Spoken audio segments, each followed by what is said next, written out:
Rumah sakit RSHS di Bandung terkena kasus ada bayi orang hampir hilang karena dikasih perawatnya secara cuma-cuma.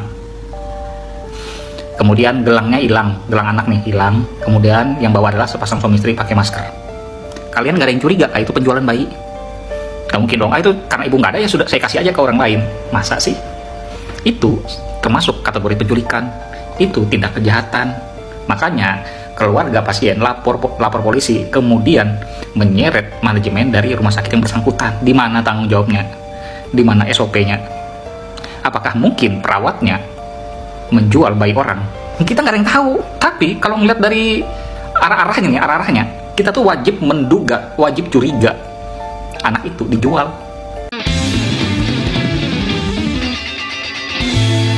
Suasana rumah sakit yang seharusnya menjadi tempat paling aman bagi seorang ibu dan bayinya, justru berubah menjadi awal dari kepanikan yang tak terbayangkan. Seorang ibu bernama Nina Salehah datang dengan satu harapan sederhana, melihat bayinya pulih dari perawatan. Tak ada firasat buruk, tak ada tanda bahaya. Semua terasa normal, seperti hari-hari biasa di ruang perawatan. Namun siapa sangka, di balik rutinitas yang tampak tenang itu, tersimpan sebuah kejadian yang hampir merenggut hal paling berharga dalam hidupnya.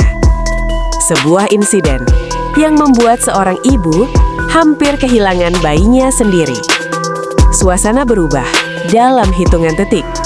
Saat Nina kembali ke ruang perawatan, pandangannya langsung tertuju pada satu hal yang terasa janggal. Seorang wanita terlihat sedang menggendong bayi. Awalnya tampak biasa, namun perlahan rasa curiga itu muncul. Selimut biru itu, pakaian itu, terasa begitu familiar. Perasaan Nina mendadak tidak tenang. Ia bergegas menuju inkubator, dan saat itu juga kekhawatirannya menjadi nyata. Bayinya sudah tidak ada di tempat. Jantungnya seakan berhenti. Tanpa menunggu lebih lama, Nina langsung menghampiri wanita tersebut. Ia memastikan sekali lagi dengan penuh cemas. Dan saat wajah bayi itu terlihat jelas, tak ada lagi keraguan. Itu adalah anaknya. Bayi yang seharusnya berada dalam pengawasan, justru sudah berada di tangan orang lain. Sebuah momen yang nyaris berubah menjadi kehilangan. Situasi pun mencapai titik paling tegang. Setelah kejadian itu terungkap, yang tersisa bukan hanya rasa cemas, tapi juga pertanyaan besar yang belum terjawab. Tim kuasa hukum Nina Salehah akhirnya turun tangan. Mereka menilai kejadian ini bukan sekadar kesalahan biasa. Ada dugaan kelalaian yang harus dipertanggungjawabkan. Dengan tegas, mereka menuntut penjelasan dari pihak rumah sakit. Bagaimana prosedur bisa terlewati? Bagaimana seorang bayi bisa diberikan tanpa verifikasi yang jelas? Tekanan pun mengarah pada pihak rumah sakit. Karena dalam situasi ini, yang dipertaruhkan bukan hanya kepercayaan, melainkan keselamatan seorang bayi.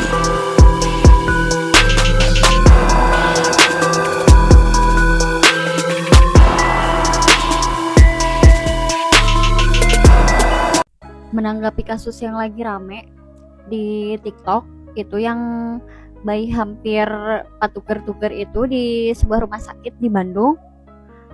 Aing meni asa tak habis pikir gitu ya, kok bisa gitu. Kok bisa si susternya ngomong, ya ada ibunya tadi dipanggil-panggil gak ada. Terus lamun gak ada, pastikan mereka nu sanes gitu. Keudah sanes nuju meser combro meureun si eteh teh. Pesen combro 5.000-an. Di geroan jelamana eueuh pasikeun we ka batur. Ieu lamun diantep bisa lebih banyak kasus seperti ini, matakan nu kieu lah diantep kudu diusut. Kumaha lamun nimpa ka diri urang. Nauzubillahi min dzalik. Ngeri pisannya. Aya seorang ibu melahirkan di rumah sakit Hasan Sadikin, ditinggal jadwal kurang hari itu karena lama tidak dipanggil-panggil. Nah, ditinggal ke bawah sebentar kena lapar.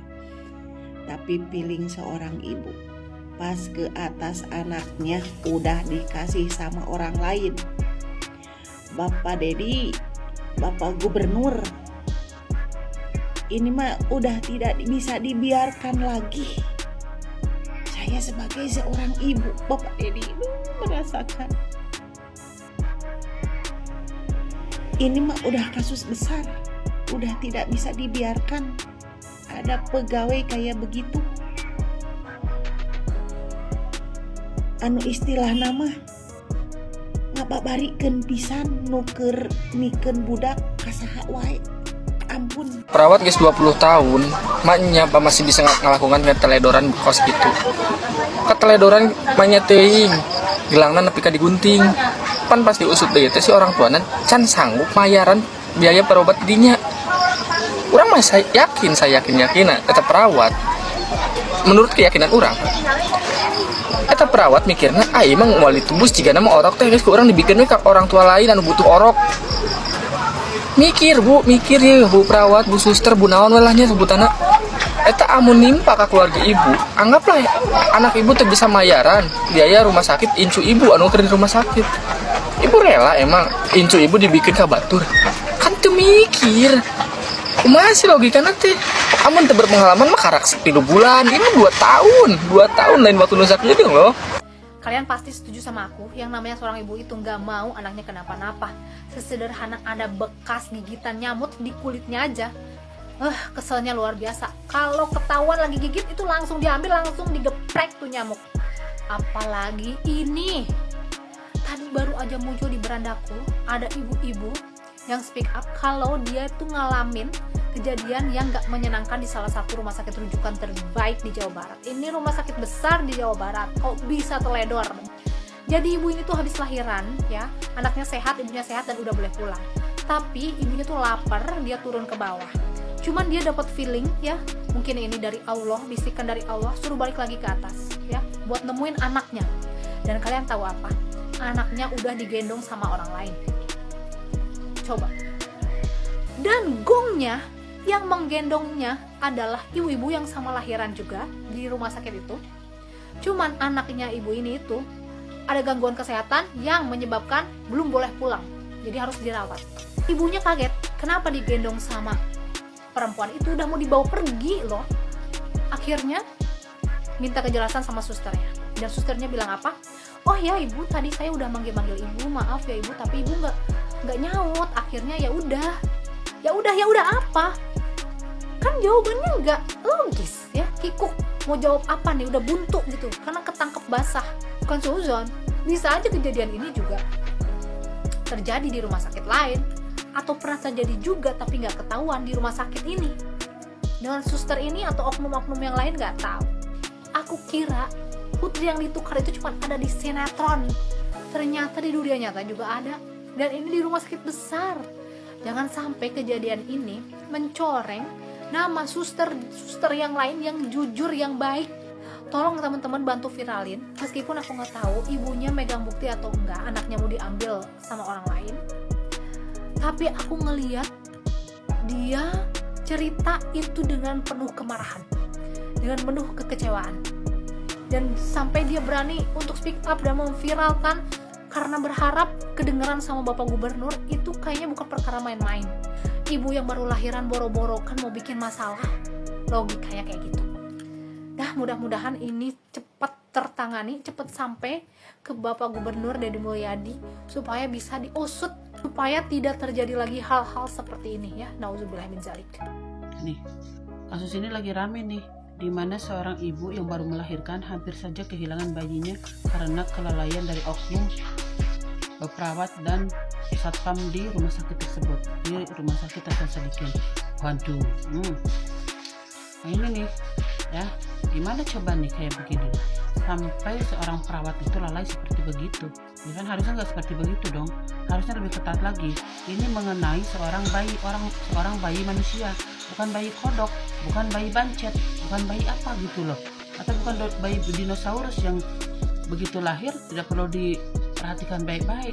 Untung ibunya ingat tuh bajunya segala macam. Kalau enggak, ini anak ini bisa kehilangan orang tuanya loh.